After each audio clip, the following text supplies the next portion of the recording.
Welcome to the seventh episode of the Sport Analytics Podcast. Today, we're joined by Sam Marks, who is the Director of Business Strategy and Analytics for the Boston Bruins and TD Gardens. Sam, how are you doing? I'm well. It's great to be here. Thank you so much for having me. Yeah, we appreciate you having on. We just want to introduce you a bit with some of your experience so far. You've previously led the strategy and analytics department at the Arizona Coyotes, and you've also interned with the NFL's corporate strategy group while pursuing your MBA at Duke.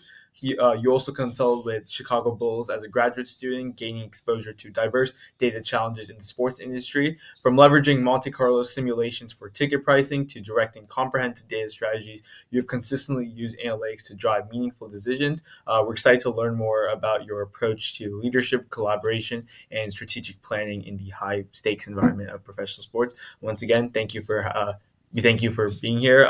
We would like to just go maybe straight into asking a little bit about that journey that you I just described. Could you walk us through your journey from interning with the NFL to consulting with the Bulls to leading the strategy analytics department at the Coyotes and now your current role with the Bruins?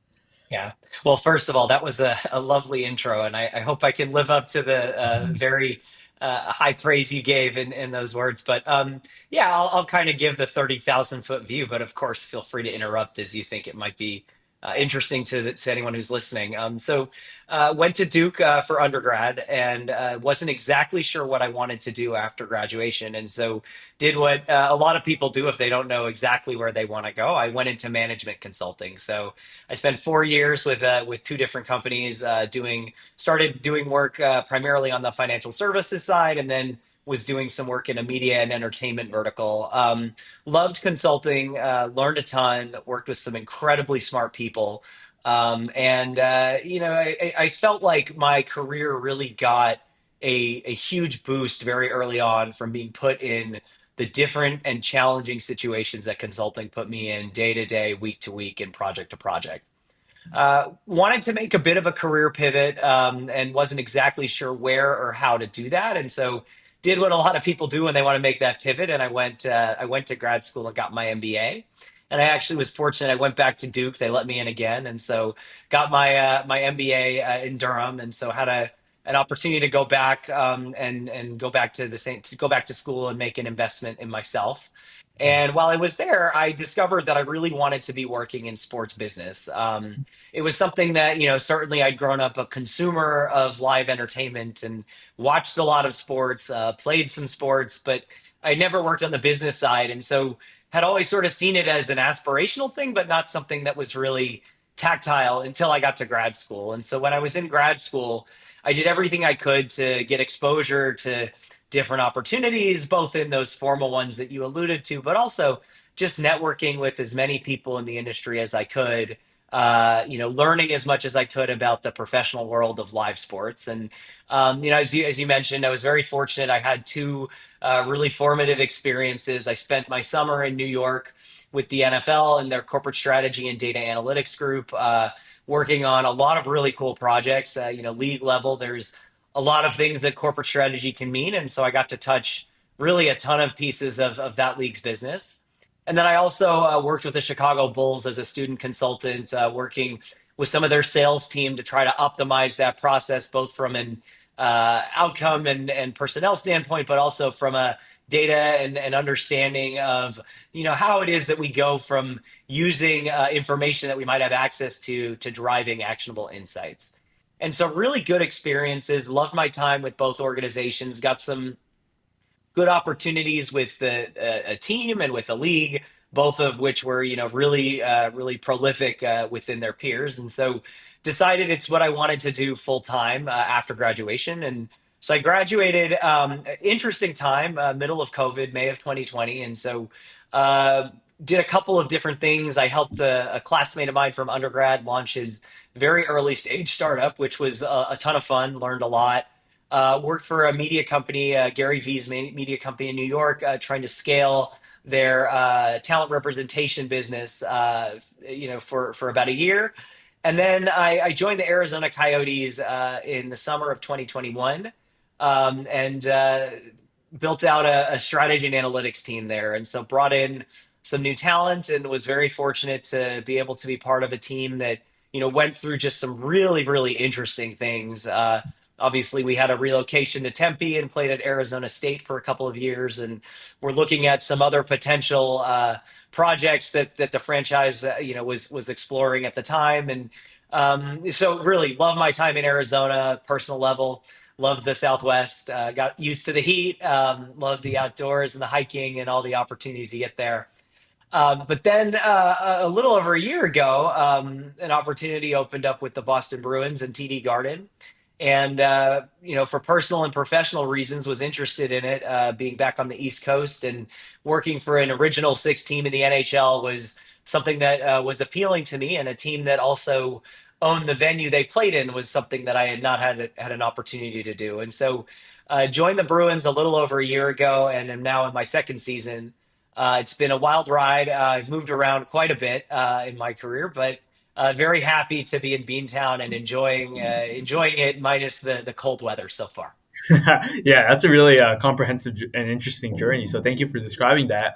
Actually, earlier in this podcast, we talked to Josh, who is the one of the director of analytics at the Bruins. And we want to ask, like, in your current role as director of business strategy analytics, how do you differentiate your responsibilities from on ice or player related analytics that Josh and his team might be working on, and what are the main pillars of your day to day work? Yeah, so it's a great question, and I think when people hear analytics at a sports team, they automatically their head jumps to Moneyball, which is sort of what Josh does. And I'm always very quick to say, if you've read Moneyball, that's not what I do, right? I am I'm pretty far removed from what happens on the ice or the court or the field. My job is really pretty similar to corporate strategy and data analytics at any business. We're not fundamentally that different from Procter and Gamble or PepsiCo or Apple. We have a supply chain, we have a product portfolio, we distribute it to customers and segments of lifetime value, and we're looking to optimize our business outcomes, right? And so, what I do has everything to do with optimizing what happens off of the ice. But we work on kind of an interesting product, but a lot of companies have interesting products. PepsiCo and Apple also have interesting products. And so I would say, in differentiating what Josh and I do, if you zoom out far enough, it's not really that different, right? Like, we're taking data that's in a semi-organized fashion. Maybe it's stored in a way that we can easily access it. Maybe it's a little more challenging, but we're taking data and using it to build models today so we can make a better decision tomorrow. Mhm. And so I think the differentiation comes in the data that we have access to, the outcome we're trying to drive, and the levers we can pull.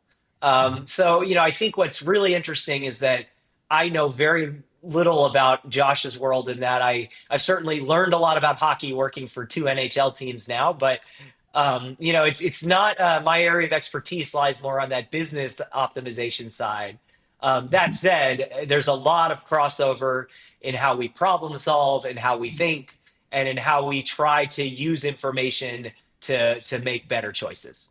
Mhm. That makes a lot of sense. Kind of referring to what you kind of talked about before, with your time at the Coyotes, you assembled the organization's first strategy and analytics department. What qualities or skill sets do you look out for, and how do you ensure your team was positioned to drive real data informed change? Yeah. So there's sort of three things that I typically look for when we're looking to thinking about bringing someone onto the team. We look for specific set of hard skills. We look for critical thinking and problem solving, and we look for empathy.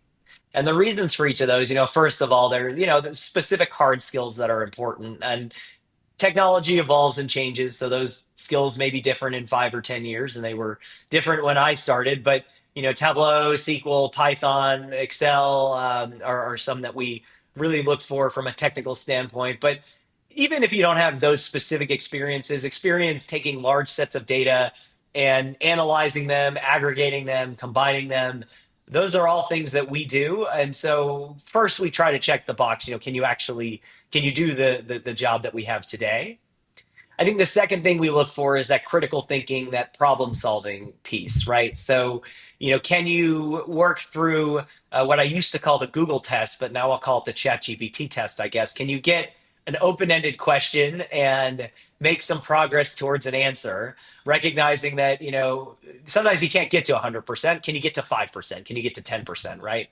And the reason for that is that we have a lot of open-ended questions that we answer day to day.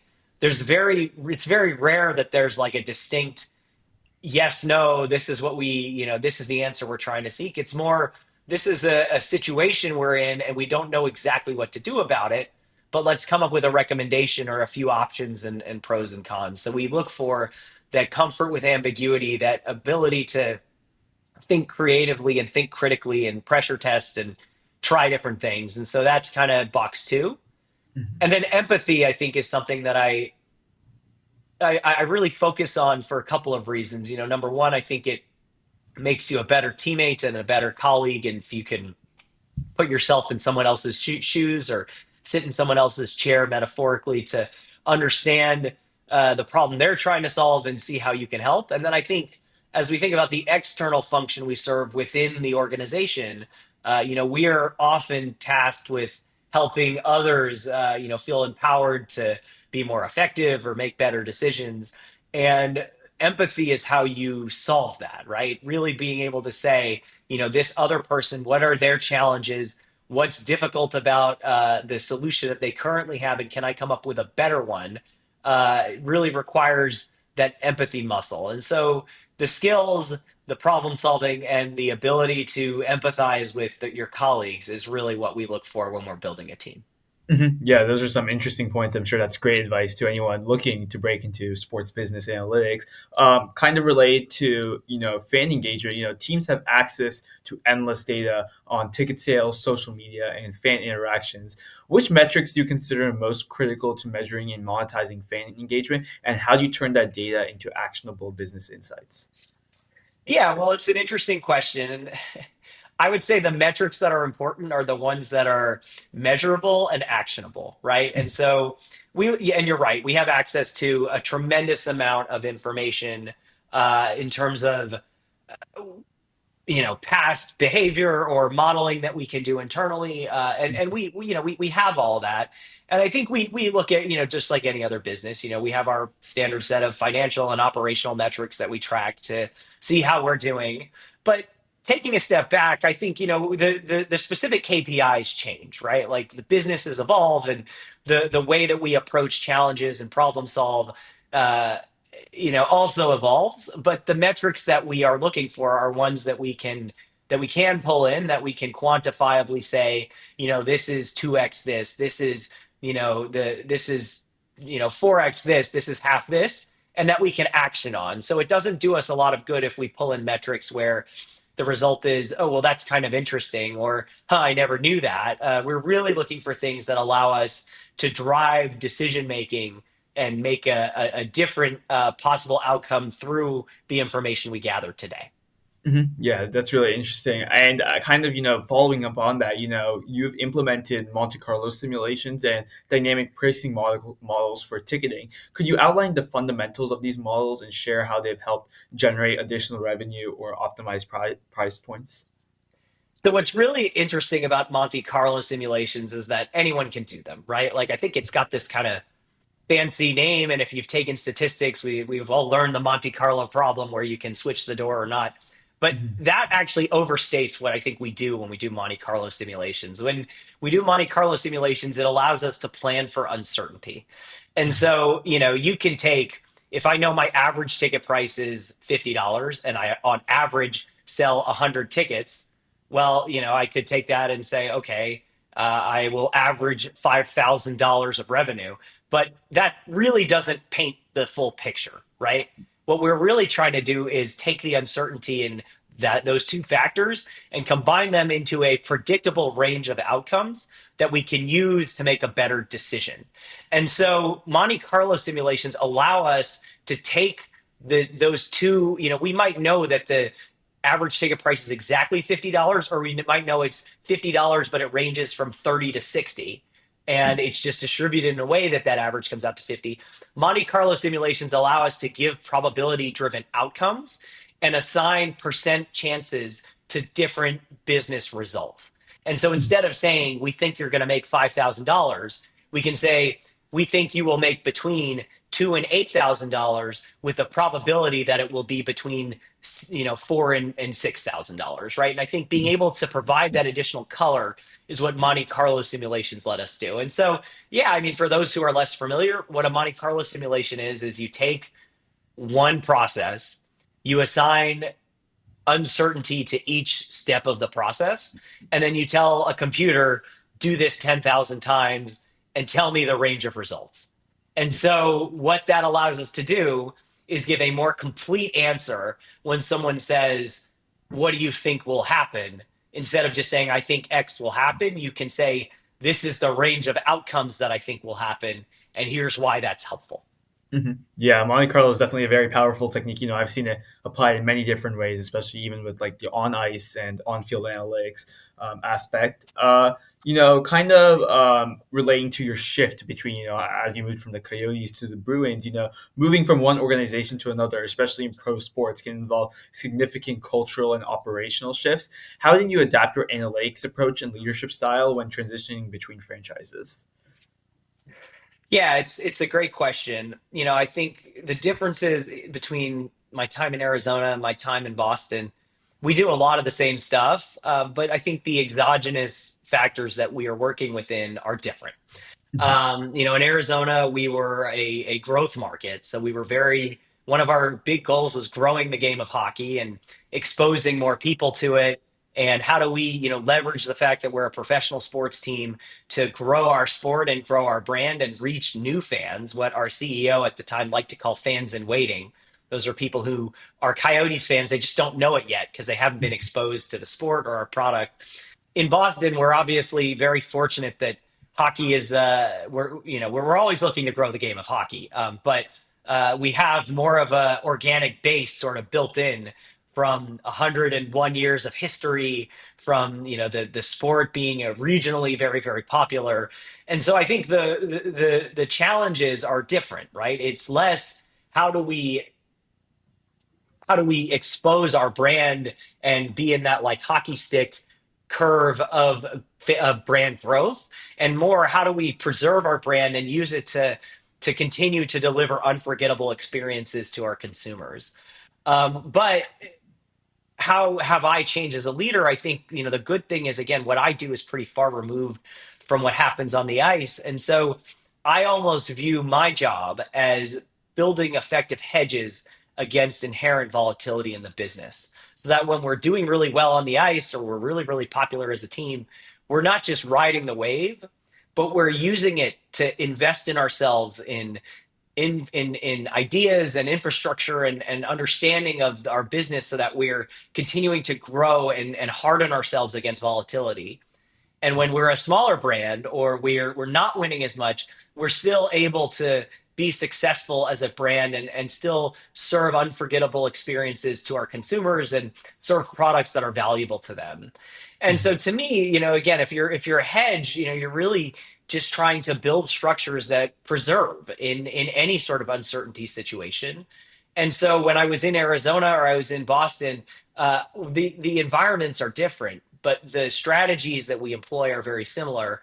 And in terms of how I myself operate in my day to day, I think it's the same thing, right? It's okay. What are the things I can't control that might impact our outcomes, and how do I build protections against those uncertainties so I can optimize our chance of a favorable outcome, no matter what. Yeah, those points are really interesting. Kind of, touching upon the whole, like, I guess the big picture of business analytics. Teams often juggle short-term revenue goals with big picture strategies. How do you determine which priorities to tackle immediately and which to invest in for long-term growth? Yeah, I think it's like any other business, right? Priorities that you're thinking about today are things that you can change today. Longer term growth is just means things that you can't change today, but you want to, change over that longer time horizon, right? So I don't really differentiate between today versus longer term as in like, oh, this falls into this bucket, this falls into that one. I think of it more as what can I control? What can I test for? What can I predict as an outcome or a set of outcomes, and what is the organization's tolerance and requirement for each of those. And so I think as you're, allocating your effort, it's kind of a cop out, but you have to do both, right? You have to make effective decisions that are going to make the business better tomorrow, and you have to make decisions and plan for things that you won't get to decide for a long time, but will be required to make the business better in 10 years. And so Mhm. I view our job again as coming up with the optimal mix of both of those and being that moderating force to allow the business to do both at the same time. Yeah, that makes a lot of sense. I think it's good to, obviously you have having understanding how to juggle, both tasks. Every department has different comfort levels with data. What tactics have worked best to build trust and buy-in among executives, coaches, and other non-analytic stakeholders? Yeah, so I think anything that we build, we think of has to be three things. It has to be digestible, it has to be defensible, and it has to be actionable. So Mhm. going through each of those digestible, and that's where putting on your empathy hat really helps, right? Who's looking at this? Are they going to understand it, right? Are they going to have the takeaway? If I've looked at it for 6 hours designing it, but they look at it for 15 seconds, are they getting the information in a way that they can understand immediately or as quickly as possible? That's digestible. Defensible, it has to be correct. So we have to have credibility that what we're putting in front of them is right. And they might not ask to see all the complicated math behind it, but if they were to ask, we could show them that in confidence, knowing that what we're doing is defensible and the conclusions that we're putting on the page or on the screen are correct to the best of our ability. It has to Mhm. be actionable. As I said earlier, it doesn't do us as much good if the takeaway is, well, that's really interesting, or well, okay, I never knew that, but good to know. I think what we're trying to do is anticipate the decisions, and again, putting on that empathy hat of whoever's consuming our output, anticipating the decision that they're trying to make, and giving them something that allows them to make that decision proactively, right? And so digestible, defensible, actionable. In my experience, how you drive adoption is optimizing those three things and giving tools that show that you understand the business, that you have credibility that it's going to be correct, and that you've properly understood the choice that needs to be made and made a recommendation therein. And so I think each of those things is how you drive adoption across an entire enterprise where, while my knowledge of how something is built might be somewhat siloed within our department, I can fully understand the scope of impact that our work can have by adhering to those three things. Yeah, that's really insightful. Kind of also touching upon, how you may balance some of the tasks that you work on in the business analytics side, from new concession pricing models to loyalty programs, sports venues are trying to create a unique and data-driven fan experience. How do you use analytics to design these fan-first innovations while, also meeting your revenue targets? Yeah. So let's think about what analytics is and what data is. Data is an imperfect set of past outcomes that Mhm. we can use that we can use analytics to build a model, test a theory, action on somehow to come up with a recommendation for how we can improve the business today or tomorrow. And so, how we use data and analytics to balance those, I mean, again, it comes down to what can I control? What can I test for? And what is the outcome that we have? What is the goal that we have as an organization, right? If our goal is to increase fan satisfaction, we can look at the levers that we can pull and we can look at the data that we have to support that. If our goal is something else, we can pull relevant data, or we can put ourselves in a situation to generate revenue data so that we can optimize or maximize our outputs later. And so, how do we balance those? You're right. The fan expectation has only continued to grow as technology and experiences have grown, right? Like what our fans expect in terms of a comprehensive, complete experience is very different than what it was 30 years ago. And that's a good thing, right? Like we are serving a product that is more valuable, and our consumers have higher expectations of us, and that's a good thing, right? Like it pushes us to build more complete and diverse products across the board. And so as you think about all the different touch points that you alluded to, all of them we want to keep consistent from a fan experience standpoint. We want to keep disciplined from a data generation standpoint. And then we want to stay on top of using those two to validate or refute our hypotheses so we can be better as a business going forward. Yeah, that makes a lot of sense. Yeah, it's really interesting to see that all that. Kind of related to your role because you are the director of business analytics for both the Boston Bruins and TD Garden. So TD Garden is not only home to the Bruins but also the Celtics, and also it hosts a wide range of events. How do you kind of balance the specific goals that you conduct, for the Bruins with the broader objectives of the venue and its other tenants? Yeah, so I think the good thing is it's not an either or, right? Like it's a rising tide lifts all boats, right? So if we have a challenge that we're trying to optimize, on one of those pieces of the business, chances are it will benefit the other pieces to optimize it too, right? This is not a zero sum game. And so getting to have, and again, as I said, it was one thing that was exciting to me to come to a Boston Bruins and TD Garden, work for a team that owns the venue they play in. That means that we can really we have a lot more control over the fan experience, over the like in arena, technology and operations side of it. And so it's not so much that we have to pick between, do we optimize for this tenant or this event or the building or the team. We are trying to vertically make every aspect of a fan's experience better, because a fan probably doesn't differentiate between if they go to the Garden for a Bruins game, they probably don't differentiate between, oh, I went to the Garden and, oh, I saw the Bruins. They went to the Garden for a Bruins game, and that is one complete life cycle experience. And so for us, we're in the fortunate position where we don't have to pick, do we focus on this or that? We focus on making the overall enterprise better, and in the process, we lift all those boats with that rising tide. Yeah, that makes a lot of sense. Great to see that collaboration between the enterprise as a whole and the team itself. Kind of shifting our gears to like maybe the future of sports business analytics. With emerging technologies, fan behavior changes, and ongoing shifts in media rights, where do you see the biggest opportunities and challenges for sports business analytics in the next 5 to 10 years?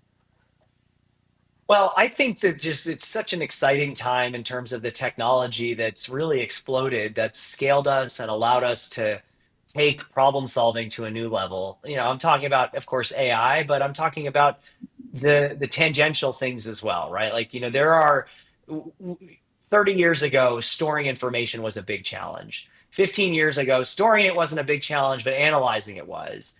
5 years ago, analyzing it wasn't such a big challenge, but actioning on it maybe was a little, what does this actually tell us? Well, we now have technology that's just exploded in our ability to look at really, really large and really messy sets of data and draw insights out of them a lot more quickly, right? And so, and again, as I said at the beginning, we're that's not unique to our industry. I think all industries are sort of having this renaissance of these scaling tools that allow us to make better decisions more quickly. And I think Mhm. what's exciting about our industry is, if you think about what we're selling fun and joy and live experiences and these memories for people. And so we are in the business of, to quote our CEO at the Coyotes, like, we are in the business of making memories, right? We're in the business of selling experiences to our fans and our consumers. And I think, how do you continue to be better at that is, you understand what people want, you understand what is exciting to them, and you understand what you can uniquely deliver. And putting those three together in kind of that nice confluence of factors allows you to continually give a better fan experience, give a better interaction. And so, to me, thinking about the understanding we're able to get in not just learning from our peers and not just taking our historical data, but actually using these scaling tools to kind of tie all of that together and make better decisions is really, really exciting. Yeah, I think it's great. There's a lot of potential in the field, And I think it's going to be really interesting to see how it progresses in the next few years. Kind of to conclude off with my final question here, kind of relate to our goal here as sport analytics. We're currently developing courses in sports analytics, and we're definitely looking at the sports business side. And we would love your input on what you like to see us teach. So, what specific skills, certifications, or hands-on experiences do you believe aspiring analysts need most before stepping into a role like yours? Well, it's an interesting question because I think technology will change and it will only continue to change. So today, I think the tools are SQL, Excel, Tableau, or Power BI, or some sort of data visualization tool. Those are always really appreciated. But I think more just an openness to learning new things and ability to take a complex problem and use tools that you might be less familiar with to try to solve it is only not only an investment in the business, but it's an investment in yourself, right? And so I would say, anything that pushes you to try new things is going to be an experience that's going to help you grow. It's going to challenge you to become a better version of yourself. And so I'm a big believer in trying new things and just being exposed to different ideas, different people, and different technologies. Yeah, that's great, and thanks a lot, Sam. Your advice has been, your insights and advice have been really helpful to, I'm sure, a lot to our like all of our viewers, and I think, all of our viewers, definitely stay tuned for future episodes. We've already had 7 great episodes talking to professionals like Sam, and we really appreciate your time, Sam. So thank you. Of course, it was great to be here, and I appreciate the conversation. Yep, thanks a lot. Thank you.